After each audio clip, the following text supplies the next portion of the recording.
ሩታ ስትመጣባቸው የደነገጡት ድንጋጤ እንዳይመስላችሁ። እኔ ራሱ አብሬያቸው ነው የደነገጥኩት። አሁን እኮ ለቀልብ ተመልሳል። አሁን እኮ ከኔ ጋር ነክ። አሁን እኮ መጀመሪያ የምትወዳትና የምታፈቅራት ሴት ጋር ነው ያለው። እንዴት ደስ አይበለኝ? ሰላም ጤና ይስጥልኝ። እንዴት ተከበራችሁ ቤተሰቦች እንዴት ናችሁ? ደህና ናችሁ? እኔ ያለው እግዚአብሔር ይመስገን። ቤተሰብ ማለት ነው እንግዲህ መግቢያው ላይ እንደሰማችሁት እንግዲህ ሩታ ስትገባባቸው የደነገጡት አይደለም እነሱ፣ እኔ ራሱ ደንግጫለሁ። ሲቀጥል ደግሞ ሄርሜላ እንዴት ደስ አይለኝም? አያችሁ፣ በጣም የምትወደውና የምታፈቅረውን ሰው ስላገኘች ደስ ይላታል። ግን በዚህ አይነት መንገድ አልነበረም መገናኘት የነበረባቸው።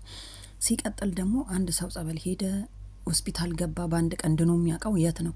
ሀብሉ ተበጠሰና አብርሽ ዳነና ወደ ራሱ ተመልሶ ሄርሜላ ሊያቃት አያቃት። ምክንያቱም ቶሎ መዳን አይችልም፣ ቶሎም ወደ ራሱ መመለስ አይችልም።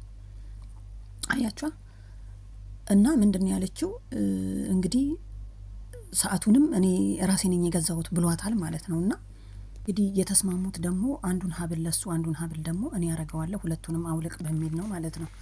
ምክንያቱም ሀብሉም ወለቀም አልወለቀም አልዳነም፣ አብርሽ አሁን አይድንም። ምክንያቱም በሂደት ነው መዳን ያለበት ማለት ነው። እና ዳነ ብትሉ ራሱ አናምናችሁ። ድኑ እንኳን ሄርሜላን በዛን ሰዓት ተበጥሶ አውቄሻለሁ ወድሻለሁ ምናምን ቢል አዎ ትላላችሁ። ግን አሁንም አልለቀቀውም፣ መቼም አይለቀውም በሂደት ካልሆነ እና አሁንም ልቡ ያለው ሩታ ላይ ነው። ምክንያቱም ሩታን ባለፈው ሂጂና አንቺ እኛ ቡዜ ቤት እንጠብቅሻለን ብሎ ስለነገራት ቡዜ ቤት ራሱ መቀመጥ አልነበረባቸውም፣ ሌላ ቦታ ነው ሩታ እንዳትመጣ። እንደው እንደ ራሳችን ስናስበው የት ነው መቀመጥ ያለበት? አብርሽ ነግሯት ቡዜ ጋ ነው የምንሄደው ብሎ መናገር አልነበረበትም። ቡዜ ጋ ነው ብሎ ሌላ ቦታ ነበር። ዳኒ እዚህ ጋር ተበልቷል። ምክንያቱም በደንብ ነው የተበለበለ። ሀብሉን ስጡኝ ሩታ ለማንም እንዳሰጥ ብላኛለች ነው የሚለው አብርሽ እንግዲህ ማለት ነውና አዎ ሩታ በደንብ አስጠንቅቀዋለች። ምንም ነገር መናገር እንደሌለበት ከሱ በላይ ይሄንን አይረሳም። አያችሁ አይደለ? ለማንም እንዳትሰጥ ብላኛለች፣ ሀብሉ መልሱልኝ እያለ ነውና በጣም ያሳቀኝ ደግሞ ሽንት ቤት የቱ ጋር ነው ብሎ አያውቀውም እንዴ ትላለች። አይ ቡዜ ያውቀዋል ብላ ሄደች።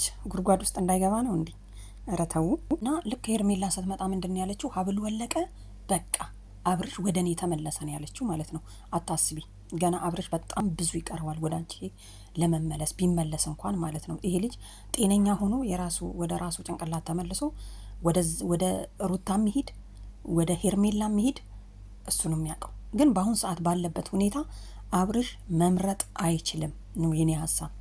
ምክንያቱም አልዳነምም፣ ወደፊትም ገና ይቆያል ለመዳን። ደግሞ ዳኒ እኮ ነው ልጆችክ ይመጣሉ ይለዋል። እኔ ልጆች የለኝም ልጅ ነው ያለኝ አለ ማለት ነው። ያሳቀኝ ፓርት ምክንያቱም ልጆች ሲለው ገብቶታል። እንዴት እኔ ብዙ ልጆች አለኝ ወይ? ይሄ ጭንቅላቴ ይሰራል፣ ጭንቅላት ካታቅ አያቅም እያልከኝ ነው የሚለው አብርሽ ማለት ነው። ምንድን ያለው መጨረሻ ላይ አላቃትም ሲል ከቀናት በፊት ቀለበት ያረክላት አንተ የምትወዳት የምታፈቅራት ልጅ እኮ ናት ሲል እኔ ማውቀው ሩታን ነው። ያሳቀኝ ፓርት ደግሞ አብርሽ እንትና ማለት ነው ዳኒ ምንድን ያለው እኔ እኮ ሙዚው ነኝ፣ ሙዜ ማለት እኮ ወንድም ነኝ ብሎ ነበረ ባለፈው እንትኑን ሲሰራ ማለት ነው። አብርሽን ነጥቆ ይዞ ሲመጣ መንጠቅቅ ጥሩ ሆኖ ማምጣት ጥሩ ሆኖ ቡዜ ጋር ሳይሆን ሌላ ቦታ ማንም የማያውቅበት ነበር ደብቃችሁ፣ ጸበልም ቢሆን ሆስፒታልም ቢሆን ሀብሉንም አውልቃችሁ ማስታመም የነበረባችሁ ማለት ነው። ስለዚህ ሩታ አሁን መታለች። ሄርሜላን አሁን ዳኒን ነው የምትጠምደው። ምክንያቱም እዛ ነው የምንወስደው ብሎ ከሄርሜላ ጋር አገናኝቶ አብረው ተቃቅፈው ነው እንግዲህ ቁጭ ብለው የደረሰችባቸው ማለት ነው። እና እንግዲህ ሩታ እንግዲህ ምን እንደሚቀጥል እንግዲህ አብረን ነው የምናየው ማለት ነው። ሲያታልለው ሙዜ ማለት እኮ ወንድም ነው የሚለው ዳኒ ማለት ነው። በሙዜነት ነው እያታልለው የነበረውና ትክክል። ሙዜ ማለት እንደምናውቀውም እንደሰማነውም እንግዲህ ከሆነ ወንድም ነው። በዚህ ተጠቅመክ ብዙ ነገር ሰርተሃል፣ ግን ቡዜ ጋር ማምጣትክ ጥሩ አልነበረም። ምክንያቱም ሩታ የምታውቅበት ቦታ አይደለም። እስኪድን ድረስ እንደውም ሄርሜላ ራሱ መገናኘት አልነበረባትም እንደኔ ሀሳብ። ልጁ ከዳነ በኋላ ወደ ራሱ ከተመለሰ በኋላ ሁለቱንም ሩታንም ያችንም አስቀምጦ ማንን እንደሚፈልግ ማየት ነበር። አያችሁ፣ እኔ ልጆች የለኝም ልጅ ነው ያለኝ ሲል መኪናህን አንስተህ ምናምን ነገር እንሄደን እንዝናናለን ምናምን። እኔ ሩታን የምፈልገው የት ነች? አትመጣም ወይ ነው። አሁንም ሩታ ከላው ላይ አልሄደችም፣ በውስጡ ነው ያለችው። ስለዚህ ሄርሜላ ብዙም ደስ አይበልሽ ማለት ነው። ገና ነው ገና። አብርሽ ማን ያድርግበት አንቺ አርጊበት፣ ሩታ ታድርግበት፣ ሌላ ሰው ያደርግበት ገና አልታወቀም። ምክንያቱም አቤልም ውስጡ አሁን እንግዲህ እንዳያችሁት እሱም ተነክቷል። እሱ ላይም ማን እንዳደረገ ምክንያቱም መንፈስ የያዘው ነው የሚመስለው። ወንድ እንግዲህ የሚያለቅሰው የሆነ ነገር ሲኖርበት ነው። እና ቤተሰብ እንግዲህ ሀብሉን እንደምታዩት እንደዚህ አድርጋ ፈታዋለች። መፈታቱ ሳይሆን ልጁ ወደ ራሱ መመለሱ ነው ቁም ነገሩ። ገባችሁ? ሰዓቱም ላይ ሊሆን ይችላል የተሰራበት፣ ሀብሉ ላይም ሊሆን ይችላል፣ ላይሆንም ይችላል። ባደረገው ነገሮች ላይሆንም ይችላል እኮ።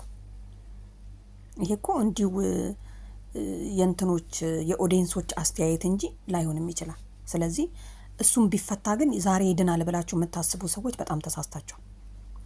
በጣም ይቆያል። እና ለማንኛውም ሄርሜላዬ ስላየሹ እንኳን ደስ አለሽ። ስላየሹ ብቻ እንጂ አብረሽን የምታገኘው የሆነ 100% እርግጠኛ መሆን የለብሽም ማለት ነው። አሁን ማለት አገኘሹ ማለት ራሱ አይደለም። ገባችሁ አይደለም? አገኘችው ማለት አይደለም። ሄርሜላ አብርሽን አላገኘችውም፣ ገና ይቀራታል። እና ሩታ መድረስ በነበረባት እንትን ተሳስታችኋል። ምክንያቱም መታ ቡዜ ጋ የት ነው ያለው አብርሽ? እዚህ ነው ዳኒ ይዤው እመጣለሁ ያለው ምናምን ብላ ብትቀውጠው ኖሮ እንትኑ ፓርቱ እየረዘመ ይሄዳል፣ በዛውም እየሞቀ ይሄዳል ምናምን ነገር። እና ለማንኛውም የሚመቻቸው ቤተሰብ አሪፍ ነው። እና እንግዲህ አብርሽ ድኖ በጣም የናፈቀኝ ነገር አብርሽ ድኖ ሩታን ነው የሚመርጠው ሄርሜላን ነው ወይ ደግሞ እምነቱ ቦታ ሄዶ ለፍልፎ እከሌን ያደረገብኝ ብሎ እውነቱን መናገሩ። በቃ የናፈቀኝ ነገር ይሄ ነው። ይሄንን ለማድረግ ደግሞ ጊዜ ይፈጃል። በአንድ ጊዜ መሆን አይችልም። በቃ እዚህ ጋር አሁን ምንድን ነው የሚለው? እኔን አታምነኝም ወይ ሩታ ትመጣለች አሁን እያሉት ነው ማለት ነው። እና በቃ እንግዲህ ያው ሩታ መታ ደርሳባቸዋለች። ምንም ማድረግ አይቻልም። ይመቻችሁ ቤተሰብ ማለት ነው። ላይክ ማድረግ እንዳትረሱ።